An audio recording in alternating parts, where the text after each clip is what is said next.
Good night, viewers. Here are tonight's top stories. 2 charged in the abduction of Joshua David, with 5 others surrendering. Rickford Burke demands 100 million Guyanese dollars in compensation from Roshan for libel. National cycling coach Randolph Roberts falls victim to motorcycle theft. A man disappears with a rented car, leaving the owner frustrated. The government transfers $300 million from the oil fund in its 4th withdrawal for 2024. The current new Amsterdam Hospital to be upgraded into a mental health facility. Guyana to require over 6,000 workers in the healthcare sector, says Vice President Jagdeo. An Essequibo man pleads guilty to the 2019 murder of his neighbor. And Assistant Superintendent Keith Beaton wins 4 medals, including gold, at the Senior National Karate Tournament. Stay tuned for more details.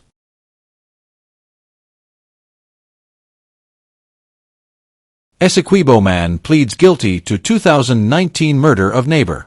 Elroy Withright, 25, also known as Eddie, has pleaded guilty to the 2019 murder of his neighbor, 43-year-old Andrew Drakes, known as Beach Clothes. The plea was entered recently before Justice Sherdell Isaacs Marcus at the Demerara High Court. The fatal incident occurred on June 8, 2019, in Pump Station Street, Farm, East Bank, Essequibo, EBE, following a prior altercation between the 2 men. Court records indicate that Withright attacked Drakes with a cutlass, inflicting multiple chop wounds. Witnesses reported hearing screams before Drakes was found lying in a pool of blood. A post-mortem examination confirmed that Drakes died from hemorrhage and shock caused by 8 incised wounds. Withright, who was apprehended sometime after the incident, confessed to the killing. He stated that he attacked Drakes after accusing him of sexual assault the day before. The sentencing hearing for Withright is scheduled for October 15, 2024, pending a mental health evaluation. Attorney Kezia Williams is representing Withright, while State Counsel Alvaro Ramatar leads the prosecution's case. Guyana to require over 6,000 workers in healthcare sector, says Vice President Jagdeo. Vice President Dr. Barrett Jagdeo announced that Guyana will soon need over 6,000 individuals to fill various roles in the healthcare sector, driven by the construction of 6 new hospitals anticipated to open in early to mid-2025. During a recent news conference, Jagdeo stated that approximately 3,000 additional personnel will be needed as each new facility requires about 500 workers, including cleaners, porters, and drivers.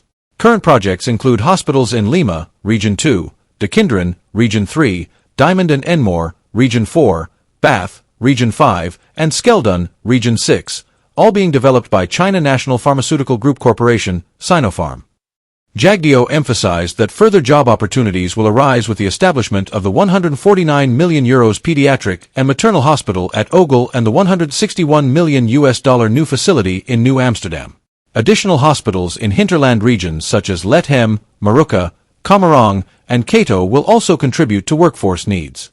He underscored the government's commitment to transforming Guyana's healthcare system into a world-class industry, aiming for internationally recognized services by 2030, as reiterated by President Dr. Irfan Ali. National cycling coach Randolph Roberts falls victim to motorcycle theft. In a shocking incident, national cycling coach Randolph Roberts has lost his motorcycle to thieves, leaving him without transportation for his training activities. The stolen vehicle, an Elite-made 150 dirt bike, black in color with license plate number CF9083, was taken from Roberts' premises early Tuesday morning. Roberts, a veteran coach with over 33 years of experience, is the founder of the Flying Ace Cycle Club, FACC, in Burbus, one of the top cycling clubs in Guyana. He recounted that he parked the bike on Monday evening and heard noises during the night, but did not think much of it. Upon checking around 1:45 a.m., he discovered his gate wide open and the motorcycle missing. "I remember locking my gate, so the bandits must have scaled the fence to get in," said Roberts, affectionately known as Coachman. The motorcycle, a gift from his brother worth 360,000 Guyanese dollars, was vital for training young cyclists, many of whom have found success locally and internationally. Ironically, just days before the theft, Roberts organized a cycle road race in honor of retired Assistant Commissioner of Police Ian Amsterdam. The matter has been reported to the Central Police Station, and anyone with information is urged to contact Roberts at 628-8211 or the nearest police station. Man disappears with rented car, owner left frustrated.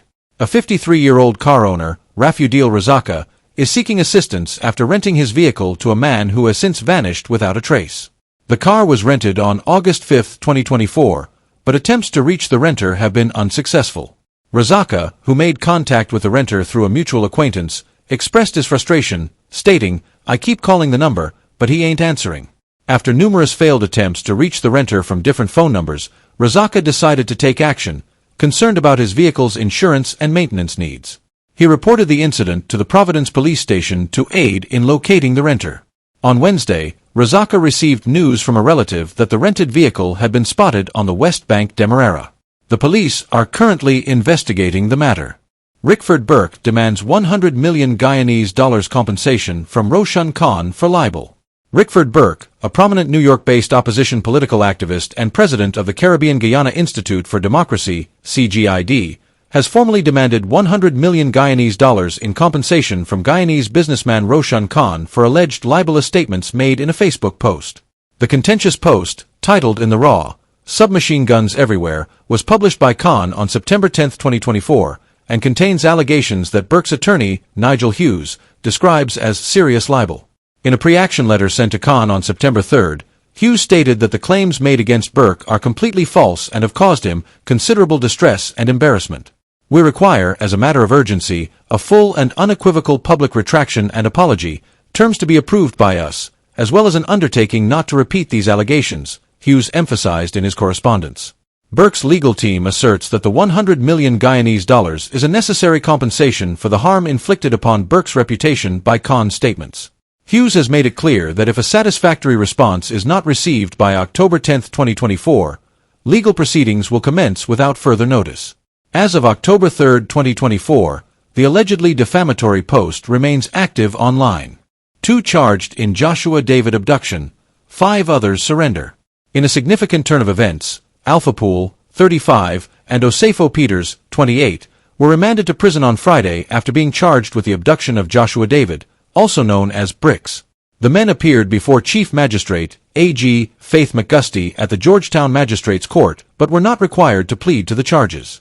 Their case is set for adjournment on October 11, 2024. On the same day, 5 additional suspects, Aaron Aline, Wayne Barker, Damian Barlow, Dwayne Griffith, and Davantai Mars, surrendered to police at the Brick Dam police station. It is alleged that Poole and Peters abducted David on September 26, 2024, outside a restaurant on Main Street. Despite a high court order for their release due to an extended detention beyond the 72-hour limit, the magistrate decided to remand them, citing potential further charges as David remains missing. The prosecution objected to bail, while defense attorneys highlighted the legal grounds for release and noted that their clients were not among those captured in the abduction video. The magistrate has ordered the presentation of still images and the video evidence during the next court date. Assistant Superintendent Keith Beaton wins 4 medals, including gold, at Senior National Karate Tournament. Assistant Superintendent Keith Beaton demonstrated his remarkable skills at the Guyana Karate Federation Senior National Championship held at the National Gymnasium on September 29, 2024. Competing fiercely, Beaton secured a total of 4 medals, a gold in the adult 84+ kg male individual kumite category, alongside 3 silver medals in the male adult individual kata forms, male team kumite fighting, and male adult team kumite. This impressive achievement highlights ASP Beaton's dedication and excellence in martial arts.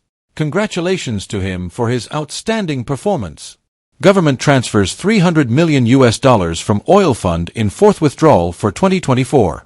The government of Guyana has executed its 4th withdrawal from the Natural Resource Fund, NRF, for the year 2024, transferring $300 million, approximately $62.394 billion Guyanese, to the Consolidated Fund on October 1, 2024. This transfer aligns with the parliamentary approval for a total withdrawal of $1,586,150,331, equivalent to $329,885,563,088 Guyanese, from the NRF for the year. To date, the cumulative withdrawals for 2024 amount to $1.150 billion, about $239.176 billion Guyanese, within the total authorized withdrawal limit. The NRF Act 2021, as amended by the Fiscal Enactments Amendment Act 2024, continues to guide these financial operations, ensuring transparency and proper management of the country's natural resource revenues. Current new Amsterdam Hospital to be upgraded to a mental health facility. The government of Guyana announced plans to transform the existing New Amsterdam Hospital into a dedicated mental health facility following the construction of a new state-of-the-art hospital, valued at approximately $161 million. Vice President Dr. Barrett Jagdeo made the announcement during a People's Progressive Party Civic PPP/C press conference, highlighting that this initiative is part of a broader effort to enhance development and improve the quality of life in Region 6, East Berbice Quarantine. The new hospital will meet European standards and provide Berbicians with an international level of health care. Dr. Jagdeo assured that the current hospital, which serves thousands of residents, will not be demolished but will instead be rehabilitated and upgraded to accommodate mental health services. This upgrade aims to replace the aging National Psychiatric Hospital, established in the mid-1800s, with more modern facilities to better serve the community's mental health needs.